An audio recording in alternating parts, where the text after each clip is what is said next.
Shalom. Firman Tuhan pada hari ini, tema yang saya berikan adalah Immanuel.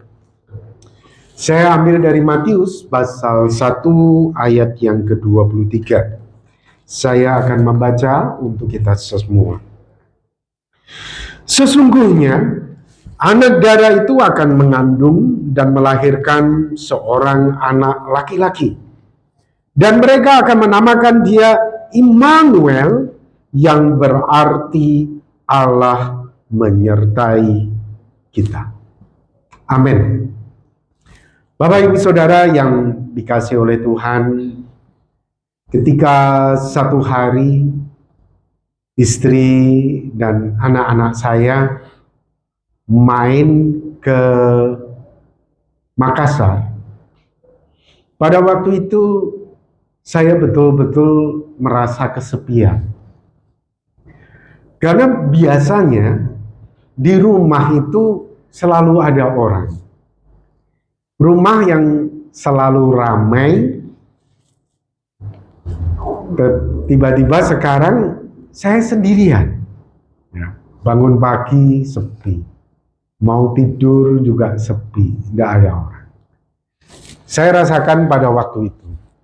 Jadi Bapak Ibu Saudara, sudah menjadi kebiasaan istri dan anak itu hadir di dalam hidup kita, di dalam hidup saya.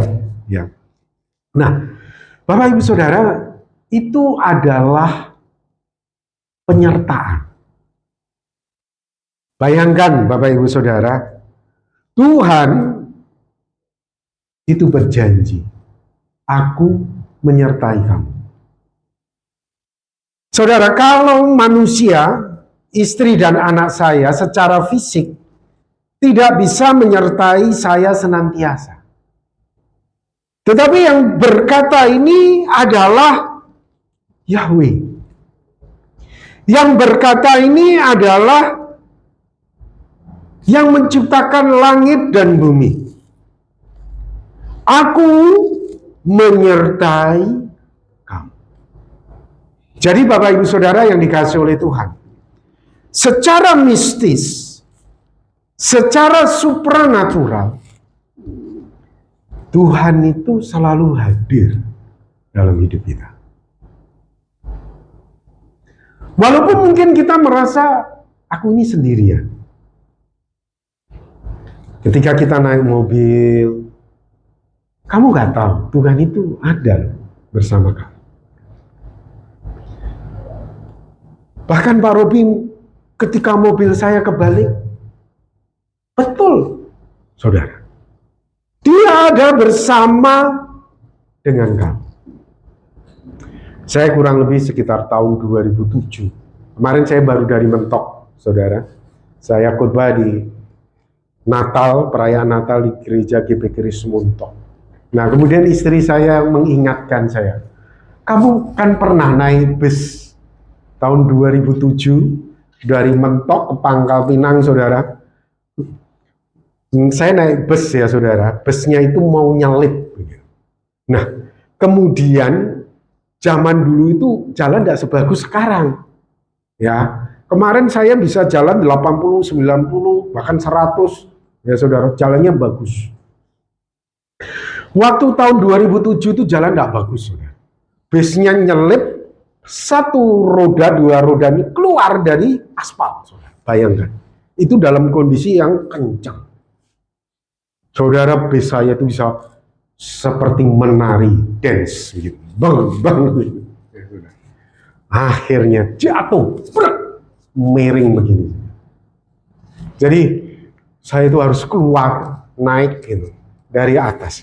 Tapi menariknya pada waktu itu saya ingat, saudara, ada damai sejahtera yang saya rasakan luar biasa. Saya heran, tiba-tiba itu saya itu rasa damai sekali.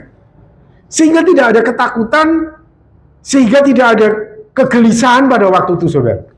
Jadi pada waktu bus itu saya jatuh, jadi kaca di sini semua pecah, saudara. Jadi kita semua harus keluar dari bus itu manjat begitu ya, naik. Itu sekitar tahun 2007. Saya merasakan ada damai luar biasa pada waktu itu. Saudara, tanpa engkau sadari, Tuhan itu sudah berjanji, aku menyertai engkau senantiasa.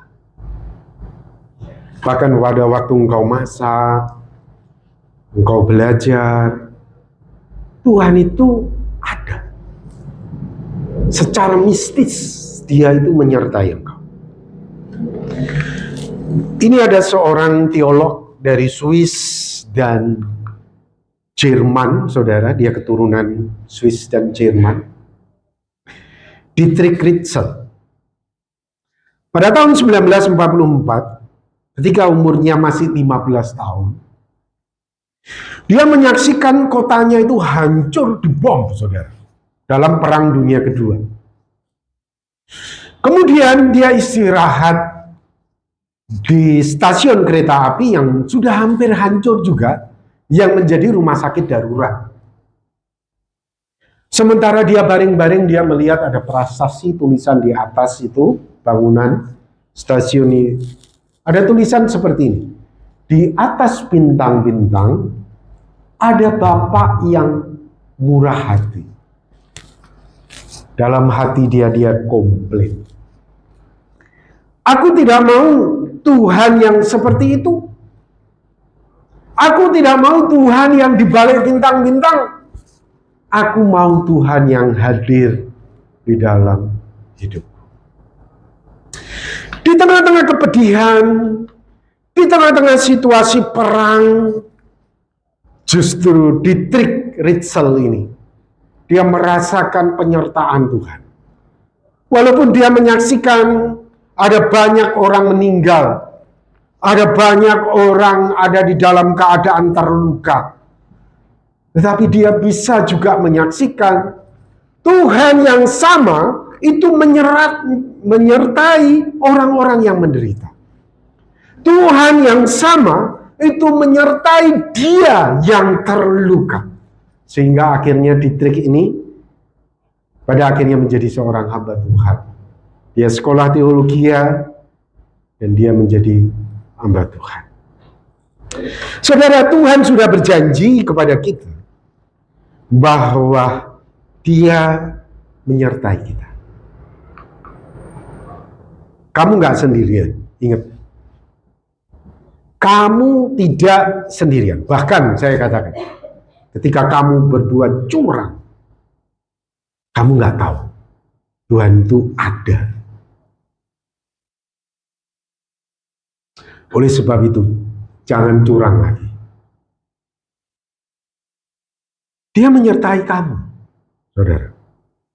Nah, sekarang kita akan melihat bersama-sama bagaimana Alkitab menggambarkan Allah itu Immanuel. Yang pertama, Allah itu beserta dengan kita dalam perjalanan kita. Yesaya 43 ayat 1 sampai ke 2. Tetapi sekarang beginilah firman Tuhan yang menciptakan engkau, hai Yakub, yang membentuk engkau, hai Israel. Janganlah takut sebab aku telah menebus engkau. Aku telah memanggil engkau dengan namamu. Engkau ini kepunyaanku di dalam Kristus Yesus. Kita ini menjadi kepunyaan Allah. Apabila engkau menyeberang melalui air, aku akan menyertai engkau. Atau melalui sungai-sungai, engkau tidak akan dihanyutkan. Apabila engkau berjalan melalui api, engkau tidak akan dihanguskan. Dan nyala api tidak akan membakar engkau. Jadi Bapak Ibu Saudara, Tuhan berjanji kepada kita di setiap perjalanan hidup kita, Dia itu menyertai kita. Bahkan mungkin di antara kita ada yang takut naik pesawat. Ingat, Tuhan itu bersama-sama dengan engkau. Tapi Pak Robi, ada pesawat yang kena musibah juga. Apakah Tuhan menyertai juga? Ya. Kalau Tuhan sudah katakan waktumu sudah cukup, ketika detik-detik terakhir, saudara, Tuhan menyertai anak-anaknya. Amin. Oh, enggak ada amin. Saya ingat ya waktu saya naik bus dari Mentok ke Pangkal Pinang tuh, mobil kan bergoyang, nari. Itu saya nggak tahu ya, tiba-tiba saja Bapak Ibu Saudara, itu ada damai luar biasa. Itu tiba-tiba saja, begitu. Sehingga saya itu bisa punya kekuatan, gitu. Pada waktu saya kecelakaan itu, semua kaca sebelah kanan roboh, pecah semua, udah. Saya itu masih bisa loh menolong ibu-ibu yang lain, begitu ya, membantu. Saya pikir kekuatan dari mana itu? Itu tiba-tiba ada damai luar biasa. Di tengah-tengah kesulitan pun, ketika engkau melewati air, melewati api, Tuhan itu menyertai engkau. Yang kedua, bagaimana Alkitab menggambarkan penyertaannya di dalam hidup kita. Yang kedua, Tuhan beserta dalam keterbatasan kita. Satu hari Tuhan hendak memanggil Musa untuk membawa orang Israel keluar dari Mesir menuju Kanaan. Namun apa jawab Musa kepada Tuhan? Ah Tuhan, aku ini tidak pandai bicara. Dahulu pun tidak. Dan sejak engkau berfirman kepada hamba-Mu pun tidak.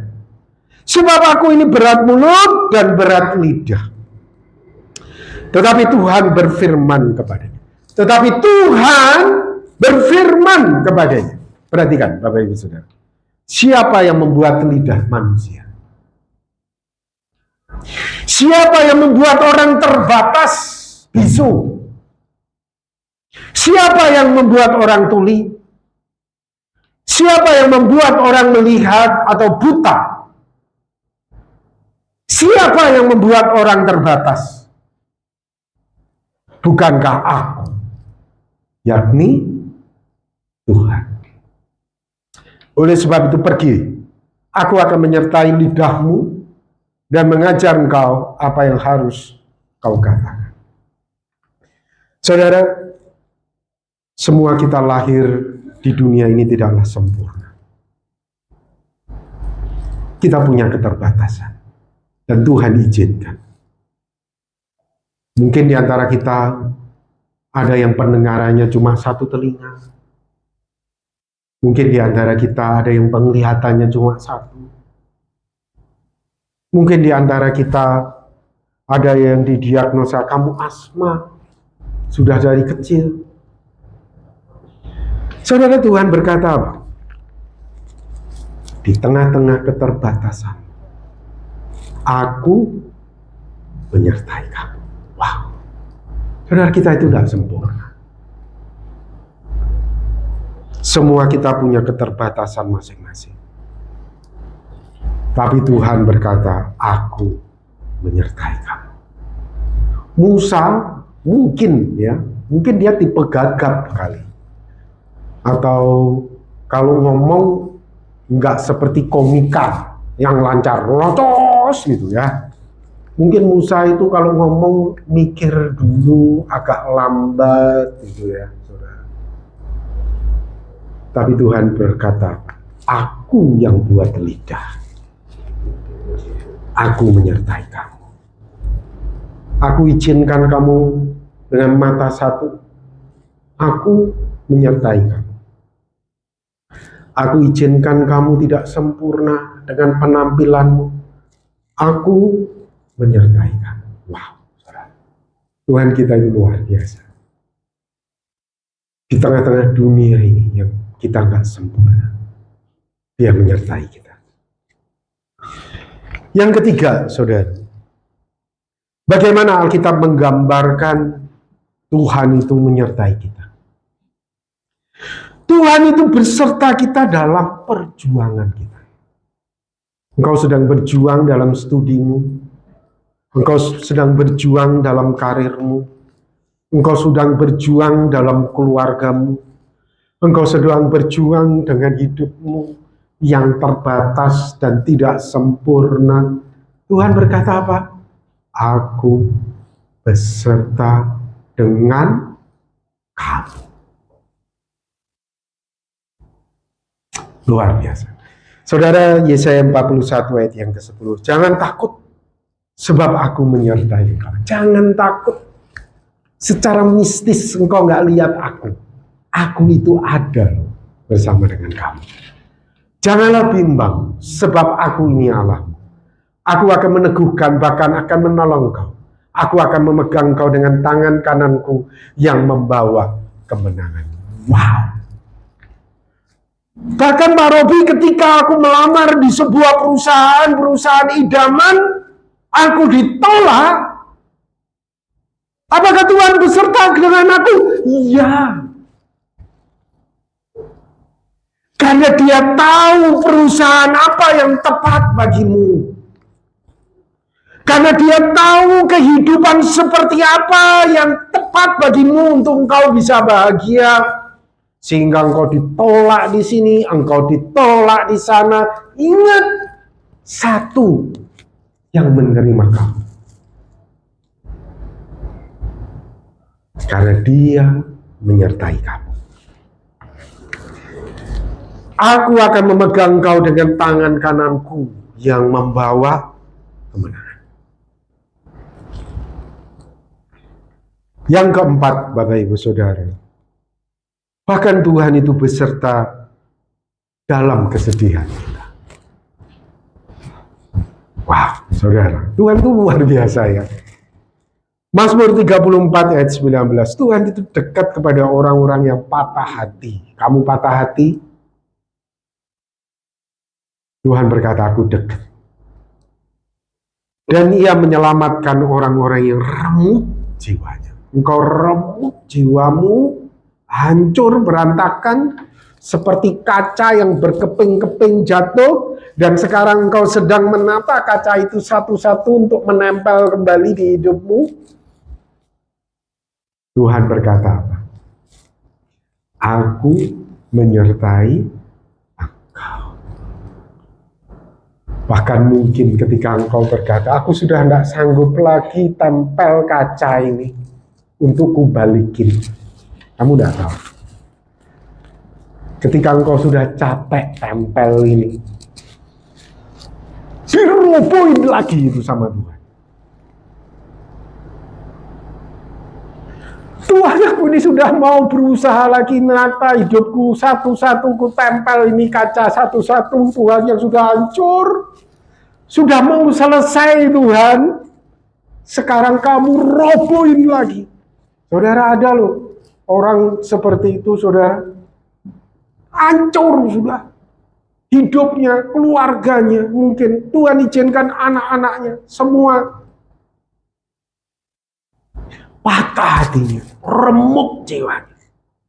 Tapi engkau nggak tahu, saudara. Bagi Tuhan itu tidak ada yang mustahil. Amin. Sama Tuhan dirobohin lagi usahamu yang tahun-tahunan untuk menata kembali. Tuhan itu bisa kasih ganti kaca baru. Amin. Jadi kamu nggak usah lagi nata kacamu yang lama. Dia bisa kasih kamu kaca yang baru.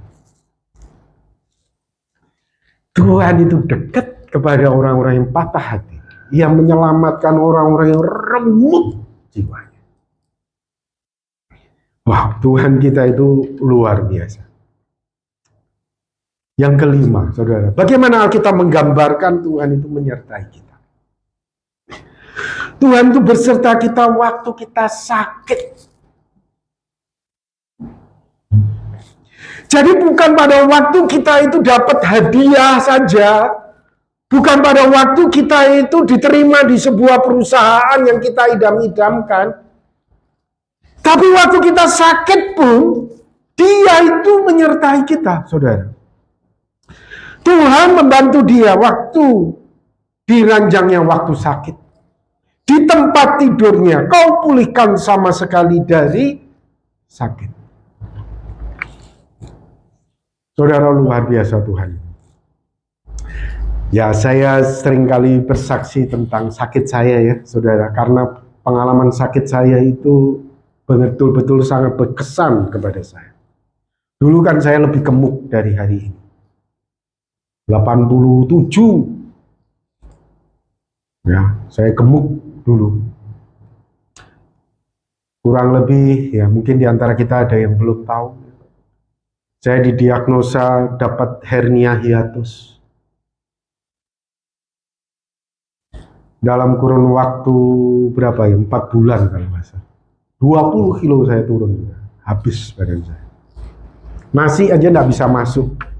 Jadi kalau saya makan, itu saudara, kalau saya sudah makan, saya harus jalan muter supaya nasi sama air itu bisa turun. Karena usus saya itu bengkok. Jadi dalam bahasa medisnya itu hernia hiatus. Karena asam lambung yang terus-menerus tidak ditangani dengan baik. Jadi kalau sudah makan, saya angkat tangan gini saudara, mulut saya angkat. Saya paksa supaya turun saudara. Bayangkan, sakit saya itu, kalau Ayub berkata, aku pengen ada orang itu yang mencekik aku dan aku mati. Itu kata Ayub. Ketika saya baca ayat itu tuh sama, saya juga begitu. Kalau bisa aku tuh mati.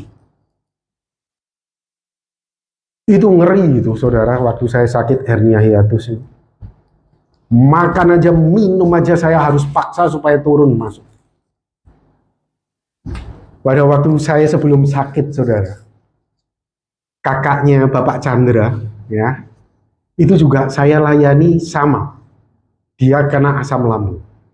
Tapi bedanya dia, makan dia saudara, dia keluar terus. Pada waktu itu saya sudah mulai tidak enak. Tapi saya datang ke rumah sakit, saya layani. Tapi puji Tuhan, kakak Bapak Chandra sekarang sudah sehat ya Pak ya. Sudah pulih ya. Saya layani. Tidak tahunya saudara, yang dia sakit, juga saya sakit beberapa bulan berikutnya. Waduh saudara. Saya tidak mutah saudara, makan saya tidak, karena saya paksa supaya bisa masuk turun dalam perut saya. Saya harus hidup. Tapi kadang saya juga putus asa. Saya putus asa kadang saudara.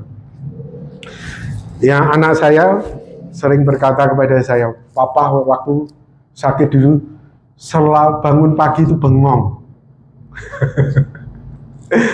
Sepanjang hari bengong, karena saya harus tidur terus. Karena apa ya? Saya nggak bisa bayangkan bagaimana ya, saudara. Karena perut saya itu terkilir, ya. Saya gambarkan itu seperti kaki terkilir. Kalau kaki terkilir, itu bisa diurut balik. Ini usus, saudara, terkilir. Gimana mau diurut, saudara?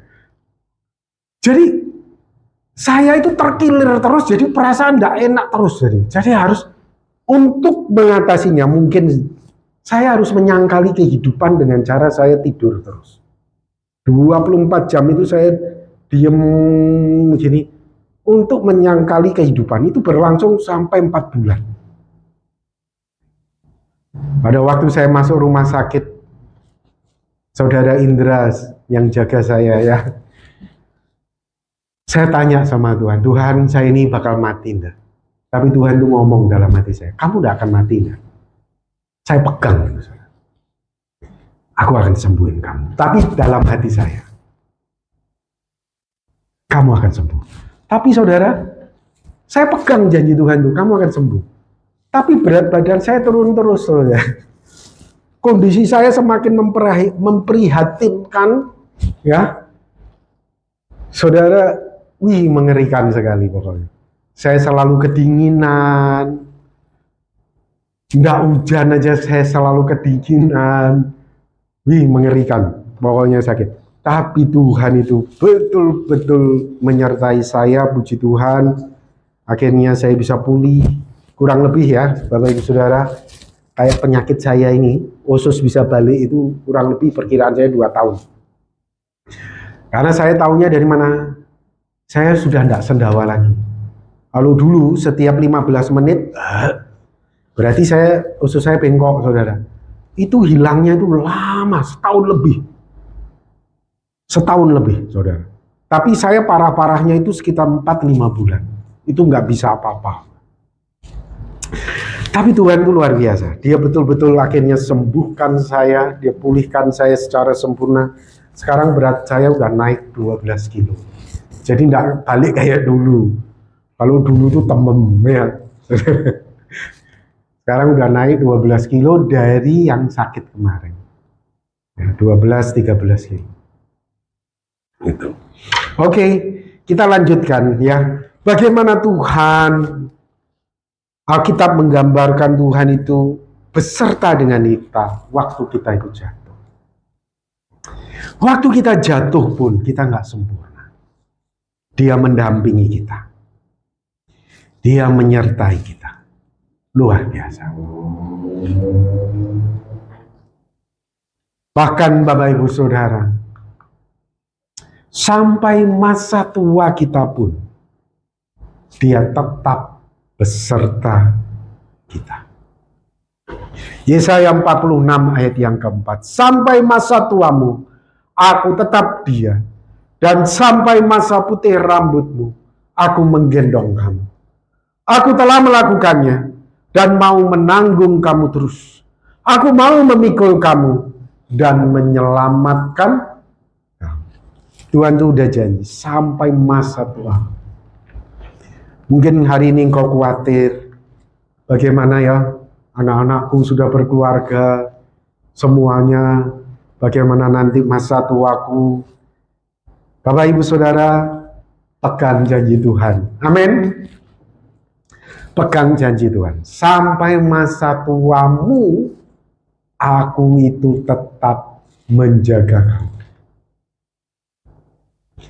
Aku pelihara kamu. Aku cukupin kamu. Aku dampingi kamu. Secara mistis, kamu tidak melihat aku. Tapi aku bersama-sama dengan kamu. Bahkan Bapak Ibu Saudara, setelah kita mati pun, dia tetap bersama-sama dengan kita. Luar biasa. Ya. Coba kita lihat di dalam Yohanes 14. Janganlah gelisah hatimu, percayalah kepada Allah, percayalah juga kepadaku. Di rumah Bapakku banyak tempat tinggal. Jika tidak demikian, tentu aku mengatakannya kepadamu. Sebab aku pergi ke situ untuk menyediakan tempat bagimu. Dan apabila aku telah pergi ke situ dan telah menyediakan tempat bagimu, aku akan datang kembali dan membawa kamu ke tempatku. Supaya di tempat di mana aku berada, kamu pun berada. Luar biasa. Bahkan sampai mati pun, dia tetap menyertai kita. Dia menyediakan bagi kita rumah di surga.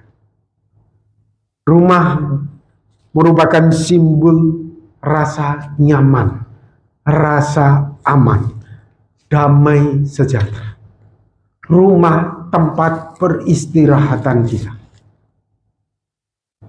Saudara, dia tetap menyertai kita. Artinya, di luar rumah, dia beserta dengan kita. Di dalam rumah, dia juga beserta dengan kita. Ulangan 31 ayat yang ke-8. Sebab Tuhan, dia sendiri akan berjalan di depanmu. Dia sendiri akan menyertai engkau. Dia tidak akan membiarkan engkau dan tidak akan meninggalkan engkau. Janganlah takut dan janganlah patah hati. Ini adalah janji Tuhan bagi bangsa Israel ketika mereka berjalan di padang gurun selama 40 tahun. Dan janji Tuhan yang sama ini berlaku bagi kita karena kita ini adalah Israel rohani. 40 tahun perjalanan hidup kita. Dia berjalan di depan kita. Dia sendiri akan menyertai kita. Dia tidak akan membiarkan kita, tidak akan meninggalkan kita. Dia berkata, jangan takut, kamu jangan takut. Kamu jangan patah hati. Di tengah-tengah kegagalanmu, di tengah-tengah kejatuhanmu, kamu jangan patah hati. Aku menyertai kamu. Amin. Mari kita akan berdoa bersama-sama.